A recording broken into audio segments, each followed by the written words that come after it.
Alright, well, this is going to end up being the last aeroponic video, and that's just because it's now time to do the planting. So when I went to check the water level in the system, it told me that it was time to feed the system. So rather than wait another 14 days, today's the day that it gets moved to the outside. So it is day 72. We have brought these plants to growth 72 days. And they are now going to get planted here in the outdoor bins. And if you remember from earlier, I was showing you that lettuce I was growing over in the spillover. So here's the lettuce. It looks a little sad. That's because we've had 2 frosts here since I tried to get it transplanted to the outside. And so those herbs are going to join this bin right here. They're going to go in this area. There's some radishes over on that side, so they'll join the radish bin. And then over on this side, we've got potatoes that were started about in February that got moved outdoors about a month ago. So this is what's going to happen with the system. We're going to end up taking it apart, and we'll do some various maintenance on the plant, and then we're going to transplant them into the outdoor bins.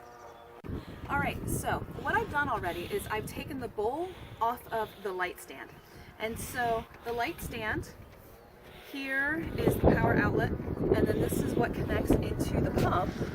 And then we never really did get to see it, but here are all the LEDs, and embedded in there are a couple of blue and a couple of red LEDs to make sure that we get this beautiful vegetation that we've seen on the on the plants. And so here, what we have is the hookup for the pump, which goes inside this. And now it's time to start doing some taking apart. Now, this will be the second water change, which means we're going to get in here and look to see what the root masses look like. And since I've only really been in here twice, I have no idea what we're going to expect to find. So first thing we have to do is remove our thermometer that we were using to keep track of temperature. Not that it mattered once the vegetation covered it, it really wasn't active anymore. So we carefully pick up on the lid. There's our water spout, and so here we go.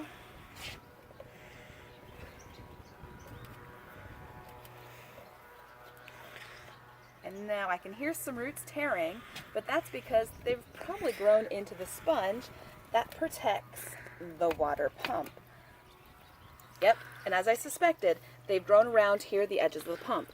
Okay, now we're going to set the plants to the side for a moment. And this is why I have that nice trusty little basin. And let's take a look at here what we have.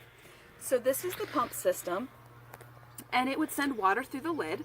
And we've got our filter, which is apparently attached into our root system. And so do you see all those roots growing in there? This is the one thing that you have to watch for when you're doing an aeroponic system like this is bad for the pump, because the pump is our main operator and this is what's circulating our water. All right, so we're going to set this aside and we're going to go look at the plants, because this is what we want. Now, you'll remember that I have 2 of these guys that are new additions to the system. We're going to pop him out. Here's the mint. He's not getting transplanted yet. He's actually going to go back into the system to be protected because he's not ready for transplanting. So we're just going to set him aside. Notice there's no roots there. So all the roots are still inside that sphagnum moss. And here is that basil that I just transplanted into the system, or put into the system just about a week or so ago, to replace the dill that I killed. All right, so there he is. If we look down at the bottom, you can see there's just the start of those little tiny taproots. Okay, now the rest of this is the basil, the other basil, the thyme, and the parsley. And some of it, like this right here, notice that nasty, disgusting color? This would be the root ball off of the dill that I told you we'd have to dig out at some point when we did the next water change. Well, that's today. Okay, so now for the fun part. here is the basal. You see that wiggle, wiggle, wiggle? He's connected to the other sets of plants. So how do we solve this? Yeah, you guessed it. He's gonna get a haircut on the top and the bottom. The trick with doing this is making sure that we don't really kill out all of the plants. But do we know which one is where? No. So what do we have to do? Just snip, snip, and snip. And oh, look, there's the filter, the sponge that protects the pump. All right, so there's our first set of snips. And this looks kind of cruel to the plant, doesn't it? Yeah, it is. And so what do you think we're gonna have to do on the top of the plant? We're gonna have to take some of this beautiful vegetation off the top. So I'm gonna go ahead and cut these apart, and then we'll come back in a moment. All right, so now that we've got the plants off of the disc, let's take a closer look at this, because we haven't done that in the entire time that we've been working with the system. So the plants are in here. This is the bottom. And do you see these are spouts right there? So that's where the water actually would flow through the lid and down through the pot into the plant. So this connects to the pump right there and allows the water to flow through it. Now, I have to do some cleanup on this because if you can see in close, there is some algae that needs to be cleaned because this system has been in operation for 72 days. It needs an overhaul, a cleaning. And then we can put these plants back into it, the little tiny baby sprouts, and they'll be protected. Okay, so let's take a look at what I just did to the plants. I cut the roots. Yeah, I cut the roots, I cut the roots, I cut the roots, because that's what had to happen. Now, for transplanting, we're supposed to be able to pull this out of the plastic case.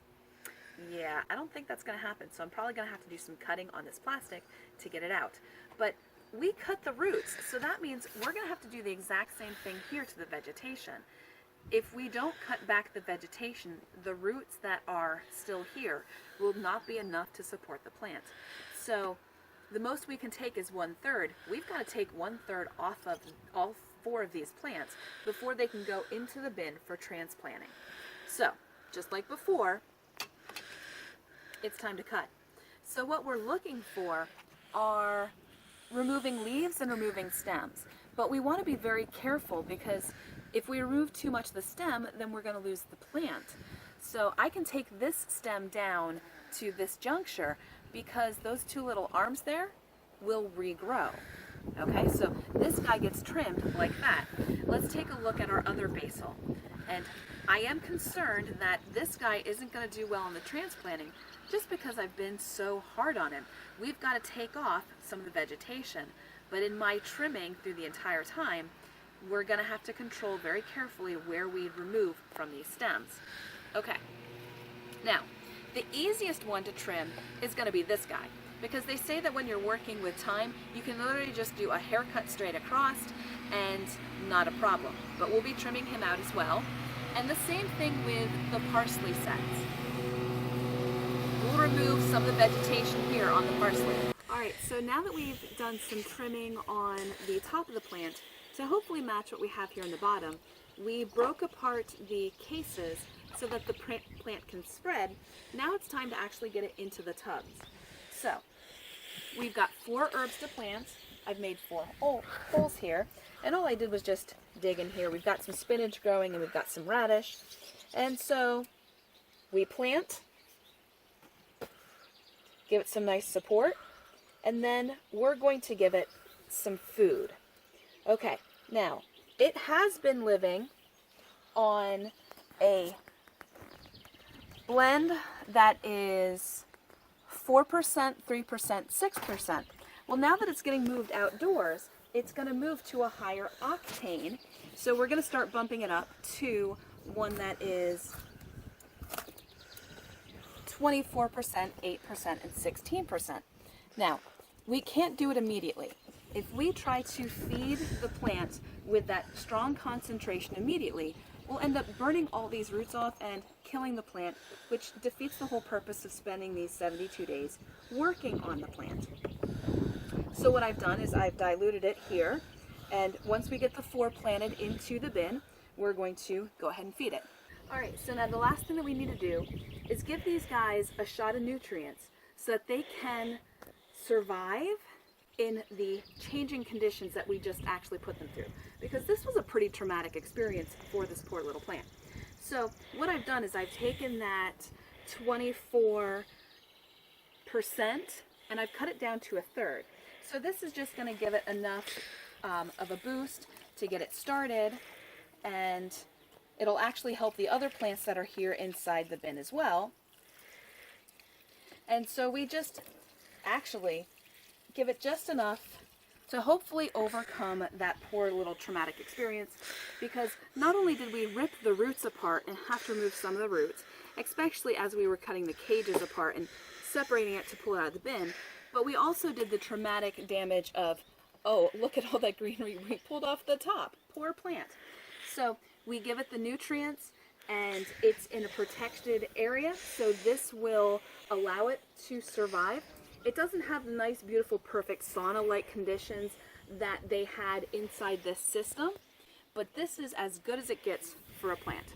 So this will end up being our last video because we've now transplanted it out into the garden. So I hope you've enjoyed these, and I'll see you next school year.